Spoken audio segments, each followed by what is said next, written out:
Ladies and gentlemen, welcome back to Compas FC, where we talk all things World Cup.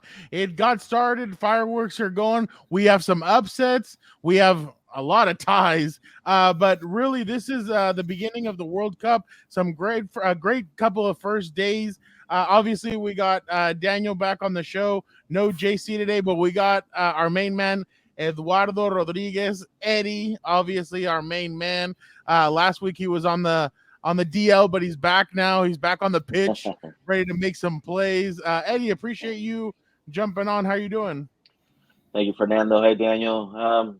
Glad to be back. I think I'm excited to talk about these upsets, talk about some of these games, and really give an analysis of like what's to come for the World Yeah, Cup. definitely. Daniel, a lot of World Cup watching during class, I'm guessing. Oh, 100%. I was in my lab. I had the Mexico game like right next to me in the lab. People thought I was crazy for going for like absolutely screaming on that Ochoa penalty, but you know what? It is what it is at that point. Was there a lot of kids with their laptops out during Oh school? yeah, 100%. The classroom next to us was absolutely screaming too. The lecture hall right Eddie, next to us. It was you remember when it's that was us, crazy. Eddie, in classes? Oh man, that was me every time. Even Champions League games. I was there with my laptop just streaming it. I loved being in those 500 people huge halls, and you'd see different laptops and you'd see Champions Oh League in yeah. every single laptop. That was always the best thing to watch. But obviously, guys, let's get it started. Saudi Arabia with the upset at 2 in the morning. I don't think Lionel Messi and Argentina woke up early enough for this game. They upset Argentina 2-1. Very crazy game. Obviously, Argentina starts off the game with a penalty, little bit of a weak sauce penalty, in my opinion. Lionel Messi hits a penalty kick, and then in the second half, Saudi Arabia for about 15 minutes just kept on pressing. They got 2 goals out of it and were able to hold on. Eddie, I'm going to start off with you. What does this is the first upset, I think, of the World Cup so far. What does this upset mean to what does it mean to you and for the World Cup moving forward? I think it means that win streaks are irrelevant. I know Argentina was coming in or with a 36 streak unbeaten run, and then for them to fall to a KSA like that, I think it just proves a lot that anything happened in the World Cup. And if you show up thinking that because you're Argentina, because you have these star players, because you have Messi in your team, that you're just gonna roll over people, I think they were sadly mistaken today. And I think hats off to Saudi Arabia. They played some brave football today. I think Argentina wasn't able to cope with their high line. I don't understand how you're not able to cope with the high line when you have players like Lautaro that can make runs in behind the line. I don't know, but yeah, no. Hats off to Saudi Arabia. Daniel, is this more about Saudi Arabia winning or pulling off the upset, or is it more worrisome for Argentina saying, "Hey, it's the first game and you didn't look prepared"? I think it's a bit of both, to be honest. I mean, Argentina, this has to be a reality check for them. I mean, they came in, it shows that they underestimated Saudi Arabia, and Saudi Arabia just brought it to them. Usually when you see these like David and Goliath type matches, the smaller team tends to like bunker in, low block, tries to frustrate the team and see if they can get them on the counterattack. But Saudi Arabia didn't do that. They took it to Argentina, and they ended up getting the result. Because you don't normally see these small teams playing high, like mid to high blocks like that. So it was really interesting. But if you're Argentina, that you have to wake up, you have to get a result against Mexico, because if you lose, you're out now. There's no more warm up game. It's win or you're in, basically. Win and you're Eddie, in. do you think one of the reasons, and we talked about it when we watched it, we were able to watch the game together. You said that obviously Saudi Arabia kind of had some more warm up matches. Obviously, that's not an excuse or anything for Argentina, but do you feel like maybe Argentina needed a couple more warm up matches, or it's just they were just not Saudi Arabia kind of wanted it more? I think Saudi Arabia just wanted it more. I think they outran Argentina. I think tactically speaking, I think Coach Renard knew what he was doing and he was brave with his football. I think he, got what he wanted from his team, and that's, press when needed to press. And they held the result, which is impressive. I mean, let's give them credit. I think nobody was expecting this, especially after the last World Cup where they got rolled over by almost everybody. Hats off to them. I think Argentina are now in a really bad spot, and they have a lot to play for in the next game. Yeah. And Daniel, is this worrisome for Argentinian fans? Should they be? I mean, I know that obviously ESPN and Fox threw out the graphic of in 2010 Spain lost their first game and they went on to win, but this doesn't feel like that game. This feels a little bit more like Argentina's vulnerable and they could end up maybe being upset, even not making it out of the group stage. But do you feel like Argentina fans should worry a little bit moving forward? I think there is reason to worry. I mean, Argentina showed their age a little bit. Their front line isn't the youngest. They're not the fastest. So they showed, and then especially with that back line with Otamendi too, he showed a weakness and his slowness. So I feel like there is reason to worry, and you have to adapt now. You have to change. Maybe bring in Lisandro Martinez, bring in Dybala earlier, see what you can do there. But you can't run the same lineup, same tactic against Mexico because the same thing is going to happen. They're not going to be awake. So you have to change something, or else we may be looking at another tournament disappointment for Messi in Argentina. Eddie, same question. Do you feel like Argentina should be a little bit nervous? I think they shouldn't be nervous. I think they have the star caliber and the players to, advance and progress through the tournament. Um, but I think now all the pressure is on them. I mean, they were coming into the tournament as one of the favorites, if not the favorite by many people. I think, it starts with Messi. And if Messi's looking sloppy, I feel like the rest of the team is not going to be able to pick up his slack. We talked about it earlier, the first goal, it's his fault. He gave up the ball very cheaply and it turned into a goal. And you can't have those type of things happen, especially in the middle of the pitch.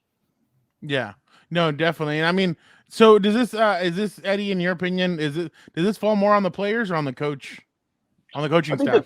I think a little bit of both, but ultimately the players are the ones on the pitch, and if they're not executing what the coach is asking, there's not really much the coach can do there. I think the players are smart enough to understand that they didn't show up, and there's gonna be a lot of questions asked about them, a lot of questions asked about their character and their integrity, and maybe even their love for the shirt. So, what's gonna happen? Against Mexico, I don't know. I think a lot of people are expecting Mexico to beat Argentina. It's a weak Argentina. I think they're hurt by the results. Can they bounce back in such a short amount of time? Who knows? But we're all looking forward to that game. Yeah, no, definitely. And I think the three of us might watch it together, just to really check that out. Daniel, what does Argentina need to do in the next game to kind of get it going a little bit and maybe get their offense going? Because I mean, like I said, it was just that penalty, and I mean, I think they had one or two offsides, but I mean, still, like you didn't. Most basketball players, most football like you just need to see the ball get into the net. They didn't see it; they only saw the penalty. Their offense couldn't get it. Their offense couldn't get them a goal. What do they need to do to kind of get it going and turn into that, I guess, goal scoring machine that people think that they are? Like Eddie said, it starts with Messi. Messi, ever since he on the PSG last couple of years, he's kind of shied away from the pressure. He needs to step up. He needs to be the one to put his foot down and to show up. Because if Messi doesn't show up, then Argentina isn't really going to show up. Messi needs to start with Messi. If Messi shows up, if he plays like the Messi of old against Mexico, I feel like Argentina could easily run away with it. But if Messi doesn't show up, then we have to start talking about if Argentina is going to make it out of the group, and that's a real possibility with how Messi played today. Oh, the young gun calling out the old supposed goat. I like that. Eddie, Yeah. do you agree that has it hurt Messi a little bit maybe playing at PSG? Yeah, I mean, And for being, sure. I because mean, you're so I think dependent, he's so dependent on Neymar. He's so dependent on yeah. Kylian Mbappe. Here, he doesn't have that with Argentina. He doesn't have that quality of players. Let's not kid ourselves and like act like Messi's playing in the best league in the world, but let's also reflect on the fact that Messi does have Di Maria there, who's been time and time again a savior for Argentina. I think Lautaro Martinez is in good form. I think Dybala is going through a good period at Roma. I mean, Messi has the players there, maybe not at the star caliber of like an Mbappe or a Neymar, but they have enough to, like Daniel said, to run away with it. But it all starts with him, and he has to set the tone for the team. And I think the spiciest take here is Messi hurting Argentina. Would they play better if he wasn't in the lineup? I don't know. Like, why are people not talking about this? I think that's fair to ask. If Messi's slowing down the tempo for some of these players. And what's Scolari gonna do? Is he gonna stick with his main man and just keep him in there and hope for the best, or is he gonna make these adjustments in real time? Only time will Yeah. tell. Yeah, well, right now, LAF or ESPN FC and Fox Sports would be mad at you. How dare you question the great one? How dare Yeah. you question Well, La Pulga? How Bionica? How dare you question him? He's the greatest of all time. yeah. Yeah. Well, I think they are in love with Messi, and I think they romanticize the fact that the Messi of old that they saw in Barcelona, running through everyone and scoring goals and assisting everyone. But that's not the Messi we see today. The Messi He, from today is a more deep line yeah. playmaker opposed to that one player that's running through the wing or running through the middle of the park. So I'm gonna be honest, and I don't know if Daniel, you can jump in after this. I don't think we've seen that Lionel Messi since Cristiano Ronaldo left Real Madrid. Ever since then, he hasn't scored against Real Madrid since then, since 2017 or 2018. He didn't really in his last 3 years with Barcelona. He didn't look the same. Yeah, he was nailing the goals, but it was like hat tricks against Gafete. It was Cadiz against those kinds of teams. When they would step up in the Champions League, the only way he was scoring was against either really bad teams or penalty kicks. So it really, like, I don't know what you guys think, but Messi hasn't really been that high in the last few, in my opinion, in the last few years. I mean, even last year in the Champions League when they played Real Madrid in both legs, Messi was anonymous. Like, he really didn't do almost anything at all. But Daniel, I don't know what you think. I think it's starting to get age because Messi was he was like in his young age he was a great dribbler, great agility. Could beat anyone with his legs, drop of a shoulder, left cut into his left foot. That's just it's the same thing with Ronaldo. They're different players than they were 5 years ago. They're not the fast, agile players that they used to be, and sometimes you need to adjust, and especially for teams who keep trying to funnel everything through their old superstars, that when they're older, they have tired legs. That's just not going to work anymore, and they need to find different outlets. But Messi, I feel like he can still create a lot more than Ronaldo used to or can right now. But for Messi, you have to be that 10. You have to create, maybe not that winger who's going to beat everyone, but you have to be that 10 who plays a ball in, who crosses it in, who creates for his team, not beat everyone, not getting behind, but you have to find and establish yourself a role. Yeah, and that's why when Ronaldo switched to striker, you're like, okay, it's him adapting, him knowing I can header it in, I can do different things in the box that other guys can't do. Eddie, do you want to respond to that? yeah, I think you mentioned Ronaldo. I think he redefined himself. I think as his time progressed in Real Madrid, he figured out that maybe his best side, his best position is no longer through the wing. It's actually going through the middle and playing as a striker. He's always been a clinical finisher, and I think that suited him perfectly. With Messi, we all know that he can be a playmaker. We all know that he can draw the defense and command that respect. Now it's up to him to not only do that, but open up space for his other teammates.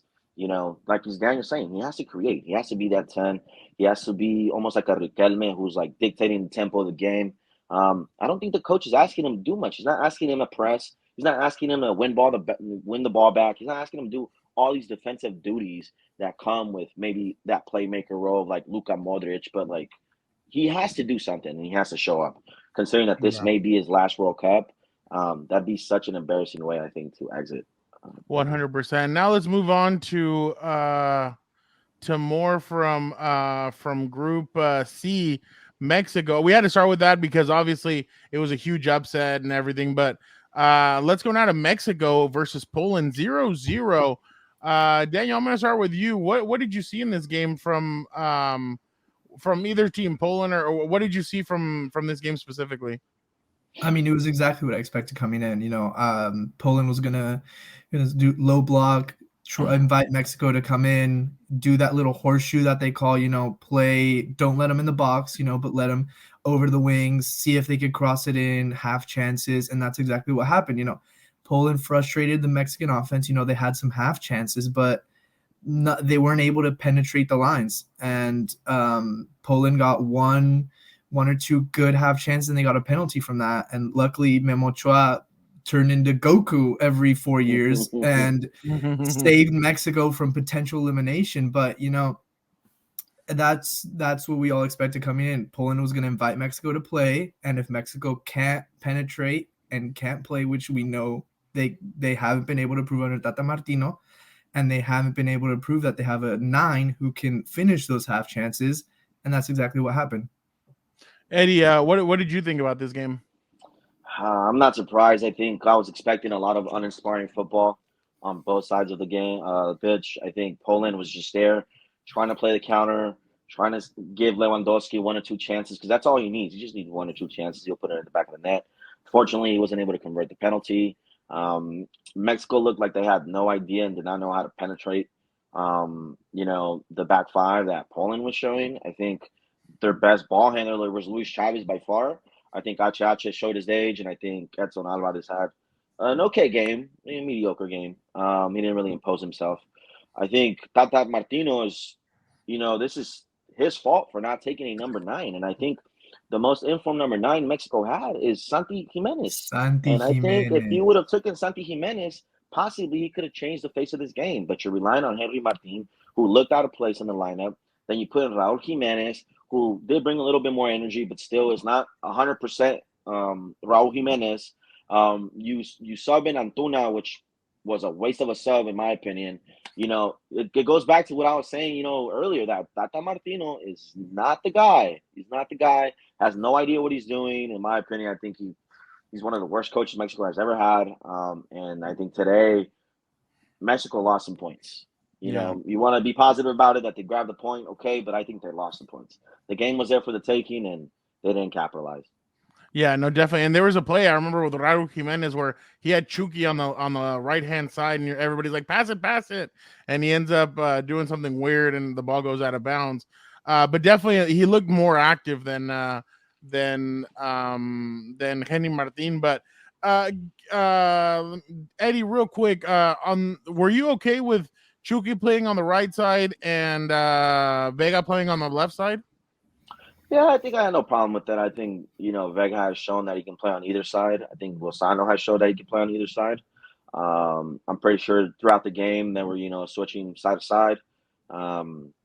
It just comes down to what was Mexico trying to achieve by crossing in the ball. I think, Henry Martin's not going to win those balls for you. So what are they doing? Like, again, they had no idea how to penetrate this back five. Will they have better luck against Argentina? Possibly, but it's not looking that promising if you're a 3 fan. I'm sorry. Yeah. Daniel, obviously you wanna focus on the superstar or the stars, superstars, whatever you want to call them. What do you think about Chucky Lozano's performance today?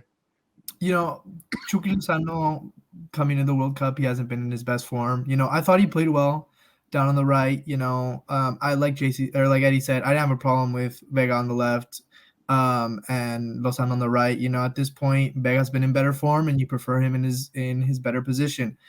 But I thought he played well. He had a couple half chance crosses.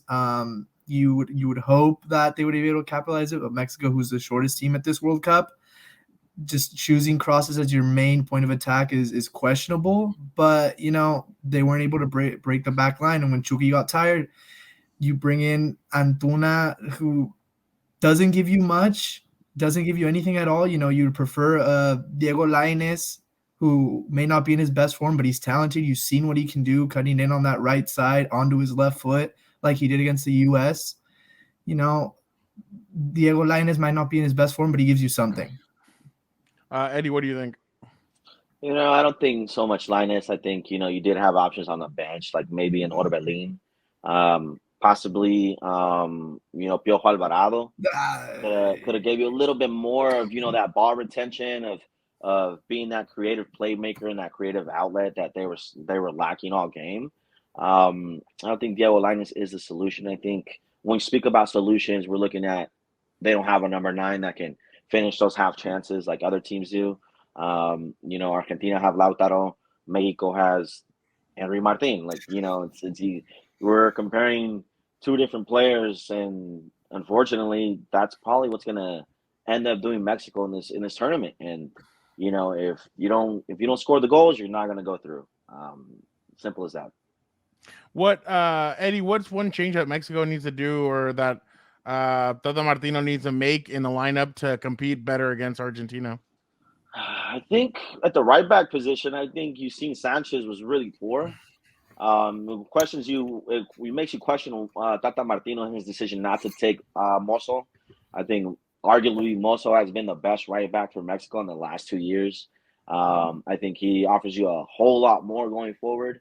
I think one thing Tata Martino must focus on is retaining more of the ball, and not so much relying on your wingers to do most of your work. I think um, penetrating the line, going through the middle. I think that's their best chance of actually getting a goal. I think if you just rely on crosses against taller teams, that's just not going to work. Daniel, what's one move that if you were Tata Martino you'd make um, for the next game? Put some more energy in that midfield. Ache showed his age. He had some errant passes. He was slow. I feel like if Mexico, if you really want to take it to Argentina, you have to put speed, aggression, and intensity in that midfield, because Argentina's midfield possibly might be their weakest point, that or maybe their center back. So I feel like if you want to beat Argentina, you have to dominate that midfield, and the only way you can dominate a midfield is with intensity, aggression, and you have to be all over the place. And Ache at this point, he just isn't all over the place. Maybe a couple years ago he used to be, but at this point he's just not it anymore. Eddie, who would you start ahead of Achache on Saturday? I think I'll go with Charlie Rodriguez. I think I know he was just coming back from injury, but I think honestly that Charlie Rodriguez and Luis Chavez give you your best midfield, and I'd keep Edson Alvarez there, just because he's bigger, he's able to impose himself, and I think he gives the center backs an outlet. Um, I think, like you said, like Daniel said, Ache for me, it's just another Guardado. I think he's not fast enough, and I think international football is all about speed, and if you don't have it, then that's gonna bite you. Would either one of you guys consider maybe starting Chucky at the false nine next game and maybe giving against an older Argentina lineup, maybe giving him that speed that Chucky could maybe could take advantage of when it comes to a team like Argentina? I I don't think you have enough time to start changing formation and experimenting with your players in certain positions. I think Tata Martino is going to stick with the 4-3-3. I don't think you can go ahead. I don't think the Mexican team has that capability in them to just adjust on the fly and just say, hey, you know what? Well, I can play this and I can play that. Would I like to see Chucky Lozano play more of a striker role? Yeah, absolutely. I think, he's able to do that. But will he? No, I don't think so. I think Tata Martino is going to stick to his ideas, and his ideas are right now non-existent. So, What do you think? What do you agree? Yeah, I agree. You don't have enough depth on that right wing to change. You have to have Chucky and Vega as your wingers. You don't have enough depth because if one of them is out or they don't play there, the drop off is going to be immense. So you have to have them at your wingers. So just as we are going along right now, here is the Group C, the table as it stands. Saudi Arabia's in first place. They won a game. They scored. They have 3 points. This one hasn't updated. Well, Mexico tied today against Mexico and Poland. Obviously tied, and then Argentina's last in the groups. So definitely interesting moving forward. Obvious on Saturday, you will get Saudi Arabia versus Poland, Mexico versus Argentina. I believe Eddie and I spoke about this earlier today. If Mexico were to win and Saudi Arabia would upset Poland, Argentina's out. Eddie, give me a percentage of how likely that is to happen. I'd say 60-40, 60% that it doesn't happen, but 40% that it does. Again, I'm less confident in Mexico's abilities to get the result than I am that Argentina can get the result. Again, man, it's just like Daniel's saying, just the Mexican team doesn't have that depth that other teams do. You can't bring a Dybala off the bench. You don't have that luxury. So if Mexico play how they play today, very uninspiring, then it's going to be very hard to consider them moving forward and out of the group. Daniel, give me a percentage on that. That outcome happening. 30% that Argentina get knocked out, 60% that they don't. Because honestly, seeing this Poland side, I just don't trust them to get a win against Argentina. They didn't show much offensively. No. But what I was no. My thing is the Netherlands? scenario. So the scenario. So basically, if Mexico upsets Argentina and Saudi Arabia beats Poland, Argentina are out. My okay, yeah. Yeah. No, you're good. I don't see it happening. I don't see Mexico penetrating the Argentina defense. They're probably gonna bunker down all game, and maybe they get a tie, but I don't see them getting a win. I mean, let's not forget that all the pressure is on Argentina. I mean, it really is. They have to get a result, and they have to go out there and they have to play expansive football. And maybe that's the thing that's in Mexico's benefit. And they're gonna have to go out there and just play an open game, and maybe we can break those lines. It kind of has that Germany Mexico feel from 2018, where all the pressure was on Germany, and then Mexico, all they did was they held back and then they just countered, and that's how they were able to score the one goal. But remember, Messi's gonna have to go against Memo Ochoa, the Great Wall of Ochoa. So let's see if he's able to penetrate that. Let's move over to obviously a surprising result, I believe. USA tie against Wales 1-1. Let me just get into this real quick. I mean, obviously the U.S. looked very fast in the first half. They were aggressive. They showed their youth. They were able to move the ball well. Christian Pulisic sets up. I think it's Tim Weah for a goal. He got shouted out by Pele, by the way, on social media. That was pretty cool. So that was definitely awesome to see. Second half, I don't know what the U.S. team that went into the dressing room in the first half was not the one that we saw in the second half. It felt like they took out Daniel James. The Wales seemed a little bit more buckled down in the second half. They get a penalty. Gareth Bale nails the penalty. 1-1 tie. A lot was made after the game. Why didn't Gio Reyna play? A journalist was able to ask Gio Reyna, or somebody asked Greg Berhalter. Berhalter said he had some complications. Gio Reyna said, actually, I'm 100%. So there's a little bit of drama right there. Eddie, let me start off with you. Why couldn't the U.S. put this Wales team away? I think it just comes down to their youth and their inexperience. I think they weren't able to hold the result just due to the fact that all of them are playing in their first World Cup except DeAndre Yedlin. You do need experienced players in situations like these where, it's a tight game and it can go either way, but you have the momentum to shut them down. And I think I felt like for the most part that the U.S. had the momentum to not only take the win, but score another goal or two. I think it's a shame that didn't happen, but again, it's just down to their inexperience. And I think the coach's inexperience and, how to close the game out. Daniel, what did you see from Wales?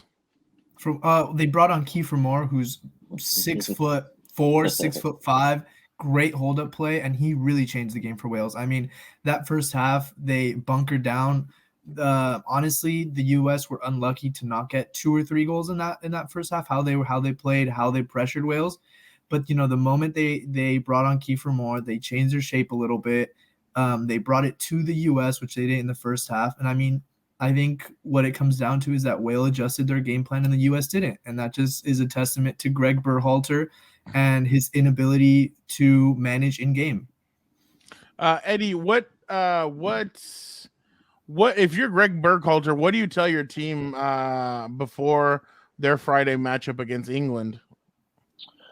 I think you need to inspire them and just really tell them that, hey, go out there, have fun, be yourself, and express yourself. I think we saw glimpses of players against Wales where they were expressing themselves, where they looked like they were having fun playing with each other, where they looked like they were up to the task and up for the moment. I think at times the U.S. were playing really inspiring football. I think they were looking like they were ready to shock the world, and shocking the world they were. I think it's unfortunate that they didn't come off with the win, but I think there's some positives you can take from the game. I think there's absolutely no chance that Greg Berhalter goes into this England game without considering starting Gio Reyna, or Gio Reyna coming off the bench. I know he said those comments that he's ready to go, and it's unfortunate timing, but I think Gio Reyna gives you things that other players don't. I don't understand why Kellyn Acosta came in. I think maybe his idea was that he needs a goal, and Kellyn Acosta has been doing that for LAFC. But I think in this situation, in this moment, you needed an outlet. You needed a creative outlet. And I think Gio Reyna was a much better option than Kellyn Acosta. Daniel, how bad of a look is it that the player came out and said, "Hey, I was healthy." The coach and the player weren't on the same page, and obviously there's a lot made about why Gio Reyna didn't play at all. How bad of a look is this for Team USA and Greg Berhalter? It's a pretty bad look because it's not Greg's first time that he's had a spat with one of his critical players. I mean, we've seen John Brooks was a pivotal player for the U.S. He's their best center back, and you leave him out because of disputes with the coach. And then now with Gio Reyna, who, I'm sorry, but if it was, for example, Gio Reyna stayed on the bench, but you brought on Aronson, you brought on and you used all your wingers, okay, fine. But you brought on Jordan Morris, who doesn't have an ACL and is slow and doesn't give you anything. I mean, that is borderline fireable. I mean, Jordan Morris doesn't give you anything. He's slow. He can't ping a ball. He can't do anything. So, I mean, not putting in Gio Reyna against a team who for the most part bunkered in, I think is honestly fireable. It's no secret that the next game is going to be very tough. I mean, England came out and there was a lot made about Gareth Southgate and his team and the squad he decided to take. They come in and they smash Iran 6-2. Future Real Madrid superstar Jude Bellingham looked awesome. I'm sorry, Manchester United, Future United. Was I breaking news over here? Jude Bellingham starts it off, and that was another thing I was surprised at, and I think Eddie, even when we were texting with JC, we were all surprised. Even Daniel, I think, was surprised. Jude Bellingham started. He started a young midfield that went in there. They were aggressive. Eddie, should the U.S. be a little bit nervous about facing this England team on Friday? I think if they start off the game trying to cross the ball, and I think they're in for a long day. I think they have to do what they did to Wales, which is, penetrate through the middle. I think they need to use Josh Sargent a lot more and look for him a lot more. I think you have to look at your experienced players and those who are playing in England specifically, and rely on them a little more heavily.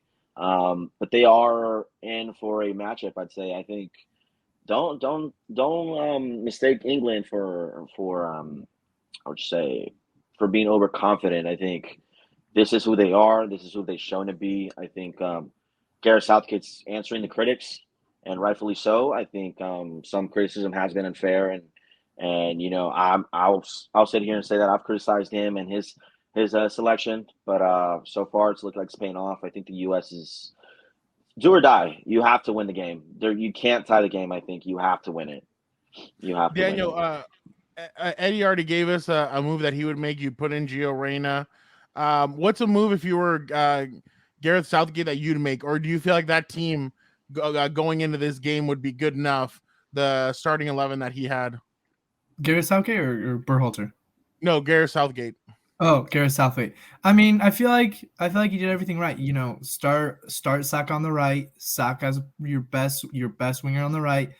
Against a U.S. team who's probably going to be in a low block, I think I'd probably start Phil Foden on the left. He gives you that. By the way, real quick, Eddie, we got that one right too. He did start Sterling. We all thought he was going to start Sterling. Oh, yeah. He did exactly what we 100%. Yeah. I'd start Phil Foden on the left. Phil Foden, I feel like, is going to be a lot better when it comes to penetrating that U.S. defense if they do go into low block, which I feel like everyone expects at this point. And, just keep the same midfield of Jude Bellingham and everyone else, because that is Jude Bellingham's midfield. That kid is there's no way you can send him to he's that he opened up the scoring for England. How can you, Eddie, could you bench that kid after that performance? You can't. He's basically untouchable. I think he's shown it to everybody why everyone rates him so highly. This is a man among boys in the midfield, and I'll say this, and I'll a lot of people give me slack saying, "Oh, you never really scouted him, never really rated him."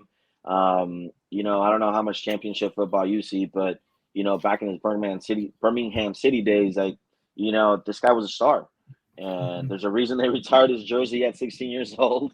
Um, you know, he's he's meant for the spotlight, and I think I know you're excited and you think that Real Madrid are going to poach him and he's going to go to Real Madrid and do amazing He's things, but I going to don't think so. United. I think he's going to United.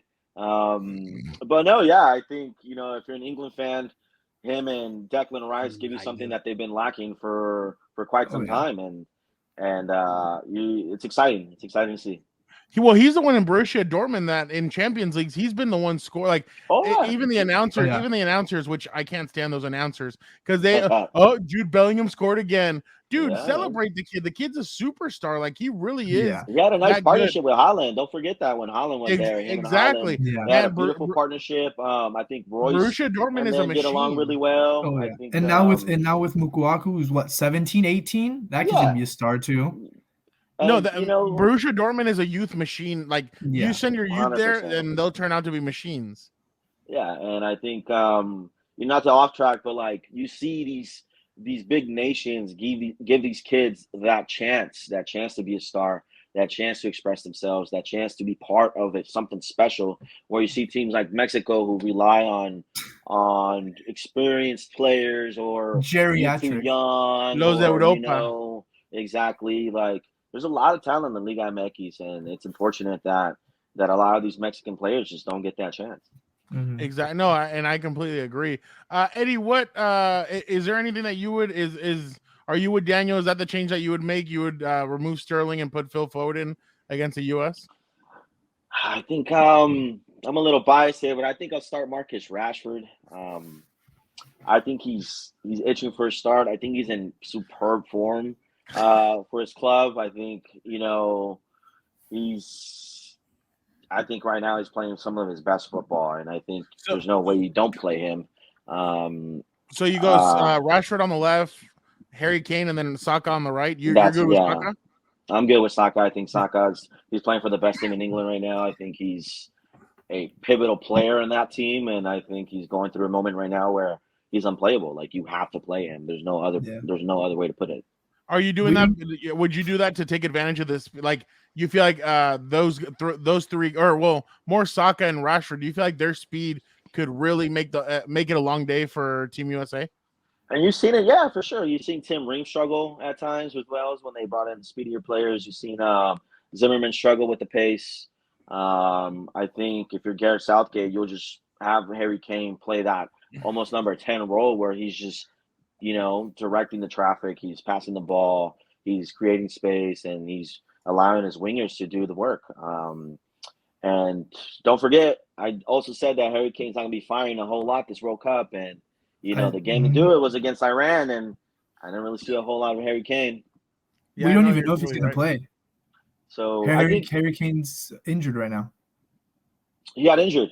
Yeah, he's set for an ankle scan, so we don't even know if Oh, he's you're gonna play. right. Yeah, you're So it right. might Yeah, have to yeah, be yeah. either Rashford or Wilson down the middle if Harry Kane can't go. Oh, I'd go Rashford in the middle, Phil Foden And on then the go left. Rashford. You think so? I think Gareth Southgate loves Sterling too much, and he'll end up playing him.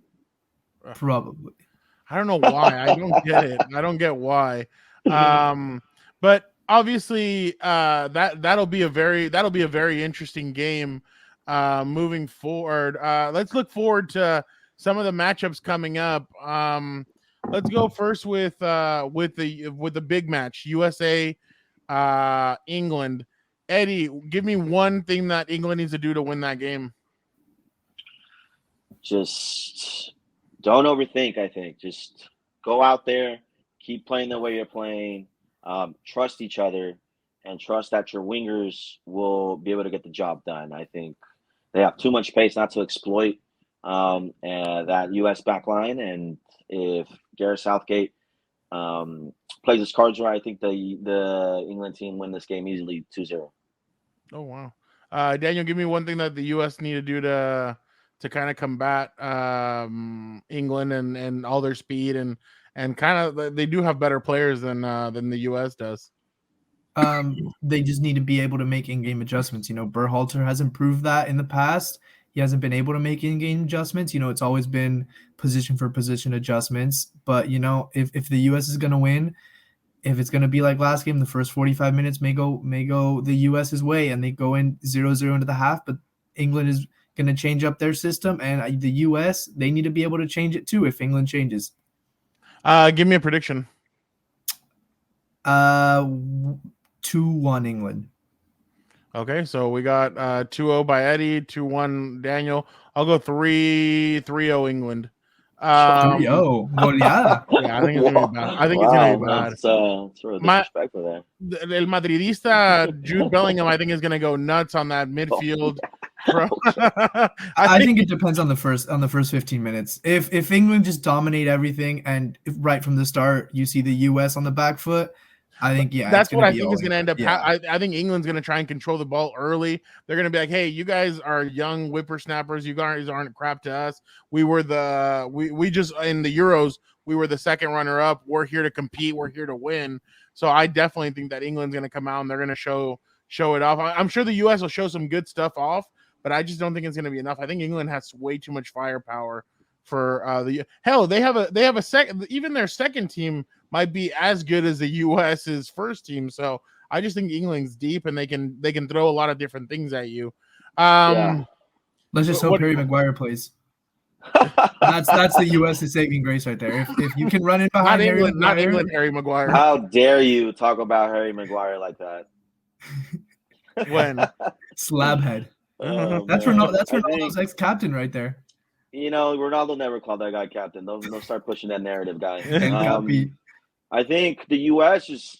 if they try to go toe-to-toe with England, they're going to get ran through. I think their game plan has to be we have to counterattack and we have to take advantage of the 3 opportunities that we might get this game. And out of those 3, we have to score 2. And I'm going to be completely honest. I thought I saw in the first 20 minutes of the game, I thought I saw a good Christian Pulisic. And then after that goal, I feel like he really shut down. He went back to his usual crap where he throws himself, he's flinging himself, throwing himself on the ground, crying to the referees. And it's like, dude, you didn't learn that in the EPL. Like, he was CONCACAFing. Exactly, and these refs aren't going to go with that. You didn't learn that at Borussia Dortmund. Like, exactly. Who these refs are, though. These are the refs in the Champions League. Oh wait, but he doesn't play in the Champions League. He comes in the last 10 minutes of the game. Hey, he dominated Madrid in that 2020 Champions League. Who? He didn't do anything. What happened last year when we sat little Junior down? But obviously, I just didn't see much of him as the game continued. Now Gio Reyna may be able to change some stuff, and he could really if he puts the team on his back, then this will get interesting. But I think what the U.S. is trying. The U.S. obviously went through Pulisic in the first game, and I think they can't do that in the second game. They're going to need to go through Gio Reyna and some of the other guys. Too. Exactly. Get some of these other guys going, but I just don't see them doing it. Let's go now to Poland versus Saudi Arabia. Eddie, who you what does Poland need to do what does Saudi Arabia need to do to pull off this upset? I think they just have to keep being brave, and I think they just have to stick to their game plan. And I think Coach Fernando knows very well that they're not going to get anywhere if they're just sitting back and trying to wait for the result to come to them. So I think they're going to go out there, guns blazing. They're going to outrun Poland. And I think that's going to be the difference maker. And I think Saudi Arabia come up with a 1-0 victory. ¿Y el grupo? Wow. ¿Decidido ya el grupo? I feel the group can be decided then and there. I think Saudi Arabia is going to top the group if what I saw today from them against Argentina is true, and it's not just a one-off. Yeah, that's the surprise of the tournament right now. Yeah, no, definitely. Daniel, what does Poland need to do to avoid the upset victory of Saudi Arabia? I think what Poland needs to do is they need to get rid of that narrative that they're serial underperformers at tournaments, because that's what they are at this point. They, just like Belgium, they've underperformed at every major tournament they come into. People see them as dark horses and they just underperform. So if you're Poland, you need to take it to Saudi Arabia. You need to filter the ball through your best player, Lewandowski. But at the same time, you need to get those wingers, those young wingers going too, because they're fast, they're good. You need to get them going. and you just can't sit back. You know, you need a result. You can't sit back, and like what Eddie said, you can't have it just come to you. You need to go get it. Well, I mean, Robert Lewandowski's just showing us Efecto Xavi. He's showing us in big La moments. Europa League. In big moments, you don't Oh, come no. through. Se Yeah, evapora. don't be so disrespectful now. No. Don't do that. Lewandowski's been one of the best Oh, yeah. strikers of the last 10 years, 100%. Daniel, give me a prediction for that game. I'm gonna go 1-1. Ah, okay. Oh, wow. I'm gonna go Saudi Arabia 3, Poland 2. Wow. You think it's Yeah, gonna be that type of game? Yeah, No, I you don't. think it's gonna be that type of game? No, I don't think it's gonna be that I type of hope game. so. I mean, Oh, yeah. that'd be great for the team, or not for the team, but like for all the neutral spectators. But I Yeah. don't necessarily think the game's gonna be like that. Yeah, I think that's gonna be the type of game. I mean, why not? Let's get a little fireworks going. What time is that game at? Let me tell you right now why there's gonna be Probably fireworks. it's probably one of the 2 in the morning games. It's at 5 in the morning, Eddie. We're gonna 5 start in off the with morning. we're gonna start off with Perfect. fireworks at 5 in the morning. Yeah. With that game. So definitely that's gonna be an exciting one. All right, now it's time for the main event of the evening. In the blue corner, Leo Messi. In the red corner, Mexico. Eddie, how can Mexico win this game? Oh, they have to win the midfield battle, and I think it starts with you taking out H and putting in a more youthful player like a Charlie Rodriguez, or even Orbelin. Orbelin can play that role too. Will he do it? Will Tata Martino do it? I don't think so. I think he's shown throughout his time at Mexico that he relies too much on experience. I think he's a stubborn man, and a very stubborn man, and a stubborn man is gonna exit out of the World Cup. So I think they lose the game to Argentina. What's the score? I think Argentina 2, Mexico 0.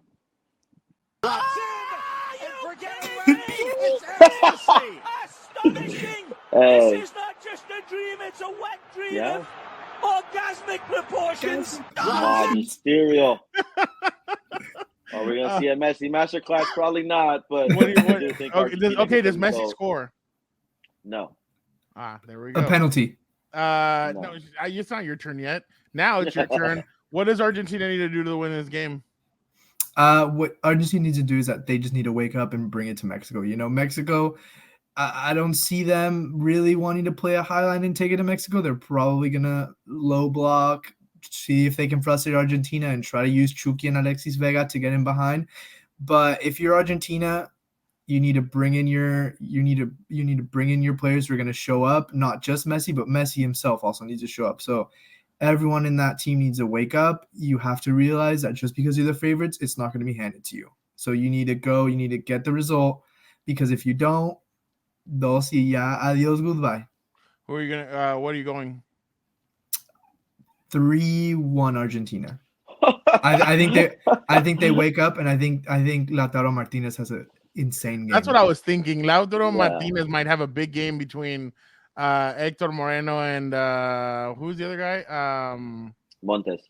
But the thing is too, you kind of held Lewandowski quiet, so they may be able to hold him a little bit quiet. Lewandowski didn't really have a lot of help, like that's true. Maybe Zelensky was there trying to help, but really they didn't really have a lot of help. I think Di Maria has a spectacular game, as he always shows up for Argentina and bails out Messi and gets Argentina back on track.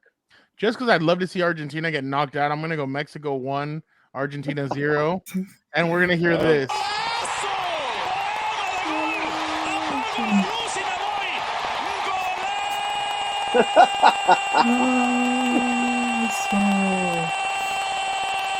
Yeah. ¿Qué me importa que me asesinen la garganta mientras se maten a goles? ¡Golazo, golazo, golazo! ¡Golazo, aso, aso! Yeah, you're wishing on a star there, bud. No, I know. No, I really do think it's either gonna end in a tie or it's gonna be an Argentina win. But I'm gonna be different. I like to be different. I was born a You never leader. know. I'm gonna go 1-0 Mexico. And they'll eliminate. They'll bounce Argentina out. They'll send them packing. Wow. All right. I want you to look at this list of the next upcoming matches and give me one match that you guys are looking forward to. Morocco, Croatia, Germany, Japan, Spain, Costa Rica, Belgium, Canada, Switzerland, Cameroon, Uruguay, South Korea, Portugal, Ghana, and Brazil, Serbia. Eddie, I'm going to start off with you. What game interests you the most out of this slate? Spain, Costa Rica, man. I think that's going to be an interesting game. I think Los Ticos always bring it. They always have a good tournament. And there's been a lot of questions raised over Luis Enrique's selection of leaving out key players like Ramos, David De Gea, and taking a player like Busquets, So, Efecto Xavi. Efecto Xavi, I think Spain are able to bottle it. I don't think they have enough power up front to cause a lot of teams a lot of damage. But hey, we'll see if his squad selection pays off or if Luis Enrique is just another Lopetegui. Give me a prediction for that game. I think neither team win. I think it's a draw, but I think it's gonna end 2-2. All right, there you go. That's a good one. Daniel, give me a game. It has to be Portugal Ghana. I really want to see Ronaldo post United, see how he plays, see how Portugal play. Because at this point, it's not even a given that Ronaldo starts. There was reports out of the Portugal camp that in their friendlies they played better without Ronaldo. So it's going to be really interesting to see what happens with that Portugal team because there's so many question marks about Ronaldo, about the chemistry, if they're going to play him, how they're going to play him. So I feel like that Portugal Ghana game is just fascinating. Eddie, does Ronaldo play? 100% he plays. That's his team. All these reports and all these sources are always wrong. They're always trying to stir up things and they're always trying to make Ronaldo the villain. I don't buy it. I think the coach Fernando Santos doesn't buy it. I think, Portugal is Ronaldo. So yeah, no, there's no way Ronaldo is benched. Daniel, give me yeah, go ahead. Yeah, I just don't believe all those narratives. Daniel, give me a score for that game. I say 2-1 Portugal. They pull it out in the last couple minutes. All right. I'm going to go with Belgium, Canada. I think that game's going to be very excited. I think that game's going to be very high paced. And I'll go with the Canadian upset. I'll go 2-1 Canada. Agreed. Wow. 2-1 Canada. I said, to me, Canada is going to be the CONCACAF team that goes the furthest. And I believe that. But before we end episode 2, I got to ask you guys, obviously the reports are that Cristiano Ronaldo, Manchester United are mutually agreeing to him leaving, that there's going to be no money issues, nothing like that. They're going to mutually separate. Eddie, where does Ronaldo go next? That's a good question. I think, if Bayern Munich is in the market for a striker, I think that's an interesting possibility. I think I'd love one of the hottest teams right now is Napoli. Maybe he goes back to Italy and plays for Napoli. But wherever he goes, he's going to have to take a pay cut. I don't think any team's going to want to touch him unless he's willing to take that pay cut and he's strictly there for winning trophies. I don't think anyone wants the Ronaldo of this season where he's showing up, causing drama, creating headlines, and bringing unnecessary attention to the team. So, yeah. I think Ronaldo can behave, though, and he can do his thing and still win. And I think he still has a lot to give to a team, especially at Bayern Munich. If you put Gnabry and all those guys around, Sadio Mane and all those guys around him, he would probably in the second half of the season, I bet you he'd hit at least 12 to 15 goals for you with all those guys in there. So I definitely, if I was them, I would definitely consider. Daniel, where do you think Ronaldo goes? LAFC. No. I'm about to. No. I'll drive over. Honestly, you know what? I feel like Ronaldo. I'll say PSG. No. I feel like a dark horse here might be Sporting. That's where he was raised. Sporting is. I just think he has one more Champions League, I don't know. I don't know which big team is going to give him a chance, though. I feel like that's the only question. I don't think we haven't heard of any big team potentially interested. Ronaldo said there's been interest, but we don't know. I would love to see Ronaldo over at Bayern, see if he can win another Champions League, and then go off on a high note there to MLS or to the Portuguese league, wherever he goes. But I feel like Bayern is probably the safest option right now. I feel like that's the safest option. Or that, or some big money Arab team, maybe Newcastle. They just got bought by a big oil company or big oil country wanting to spend money. So we really don't know. I feel like Bayern's the safest option though. I would love for Bob Perez to kind of, I mean, and I've said it before. I don't want Ronaldo. I wouldn't want Ronaldo. I think the first time around was great. Why do this again? But now I'm thinking about it, and Karim Benzema keeps on getting hurt. It doesn't look like it's going away. It seems like he just repeatedly keeps on getting hurt. Madrid are trying to survive with Rodrigo at the 9. That's not going to happen against some of these bigger squads. A team like Manchester United would pick Real Madrid apart if Rodrigo's the 9. If I'm Madrid, I would sign Ronaldo to a 6-month contract, bring him in until June, give him one last hurrah with Real Madrid, and see if he can't ride off into the sunset, winning another Champions League, another La Liga, and maybe, who knows, getting the trouble with Real Madrid. But I would like to see one more. If Benzema's not going to be able to go and you need a striker, I'd love it for it to be Ronaldo. He gets his 6 months with Real Madrid. He puts on the jersey one more time. You kick Hazard to the curb, give Ronaldo back the 7. You give Hazard 76 or whatever the shit. He's going to be on the bench anyway. And you give Ronaldo one last hurrah with Real Madrid. Like I said, a 6-month contract. As soon as the season's over, thank you, Ronaldo. Even if Ronaldo would score 18 goals for Real Madrid, you still thank him for everything. It was a great run. And he moves on the next offseason. Real Madrid moves on. They go get their superstar midfielder that they want. And there's a third time that I say it. Yeah. But Jude Bellingham. Jude Bellingham's going to Real Madrid. Is. I'd love for that. I'd love for Ronaldo to have a storybook ending, and because of all the crap he takes. I just think he takes way too much crap, and I'd love to see Ronaldo kind of end in a his England or his European soccer career on a high note. He is under a microscope, No, you can no longer say that he's been distracted with all the Man United drama. He's out of that contract. He's out of the club. He can solely focus on the World Cup. And I think there's going to be a lot of executives also looking at Ronaldo and seeing if he still has it and if he can still bring it to the table. He's going to be under a microscope in the World Cup. Man, for sure, 100%. Yeah. Is he still this man that we can rely on to bag the goals? Or is he way past his prime? Is just Another thing I'd like for him to do is come to Real Madrid, and I love Vinicius. I love the way Vinicius plays, but he needs to stop flopping. And I think Ronaldo would be one of those guys that'd be like, bro, stop the crap. Like you need to keep on pushing because Ronaldo, there were times where he flopped. I get it, but there was a lot of times where he got hit hard and he'd keep on running and he'd fight through it to go get the goal or go get the big play. So I think Madrid's kind of missing a little bit of that fire, and I think he would definitely kind of bring that fire to them. But right before we go, I got to ask you guys one more question.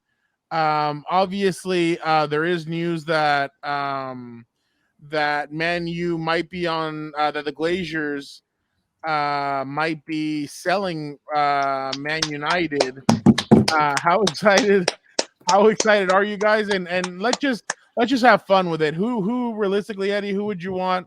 Or you can make whatever you want to do. Who would you want to buy Man U? Oh man, Elon Musk. He's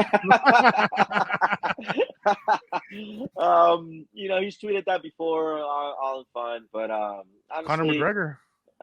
Conor McGregor has been talked about. I know he's a big Man United fan, but I think the next owners need to understand that Manchester United belong to the community, and it's for the community. I think the Glazers have profited a lot out of from the club and the ownership of the club. The investment has been there, but has been spent, I think, really, really poorly. You see Ronaldo complaining about the facilities. Whoever buys Man United, it's a project, and I think they have to be in there for the long haul. And have to be able to spend the money. Just look at Arsenal and look at what the Cronkies have done. They've invested throughout the years, and now they're on top of the league. So is it possible? Yeah. Hopefully the new owners Greasy get should that just together. be a player, owner, and manager. He should just do it all and stay there and buy the team. Daniel, give me who do you want to own Man United? Honestly, why not Jeff Bezos? Why not? He's the what, second richest guy in the world? Why the hell not? But honestly, no. I feel like realistically it's going to be the Emirates group or one of those really rich groups. There was a report today that they had like 10.5 billion ready to bid if they needed to on United. So honestly, I feel like it's just going to be a bidding war, but they need to realize that United is more than just a business, and that's what the Glazers took it for. They need to invest money everywhere, not just into like these flashy transfers. Old Trafford needs to be restored. You need to put money back into the youth, back into the community. So I feel like you can't take United as a business. You have to take it more than that. What does Barca say? Més que un club. Yeah, you have to take it as that. Yeah, and look at how they're doing. Yeah. I wanna thank Eddie. I want to thank Daniel for jumping on today and doing the Compas FC podcast. We got into everything. We got into Argentina, Saudi Arabia, Mexico, the U.S. Looking forward to some of the future games. Like I told you guys, a lot of exciting things happening right now on the Compas on the Beat Network. We have some really cool stuff going on. Don't forget to check out What's Up Bolts with Dan and Dago and myself. We break down all things Chargers. We'll be breaking down the Cardinals Chargers this weekend. Will Kyler Murray put down the video games and play in the actual NFL game? Speaking of Kyler Murray. Yeah, exactly. We'll find out this weekend. Gilbert and Vic, the producer, have you guys on House of Horns. What is going on with the Rams? Will they go into Kansas City this weekend and just get them and just get kicked right back to LA against the Chiefs? Patrick Mahomes may decimate that defense. And then obviously we have Combat Compas where Gilbert and I will be breaking down some of the pay-per-views coming up for WWE, some of the boxing fights that are coming up. Ryan Garcia and Tank Davis, will they really be fighting? They've been going at it on social media. We'll see. And then don't forget, Compas FC, we got you covered. We will be back Saturday for an episode. We'll be breaking down U.S. versus England, Mexico, Argentina, and then all the other stuff going around. Maybe Ronaldo hits a hat trick and the whole world goes crazy. So we appreciate. By the way, Saudi Arabia was hitting some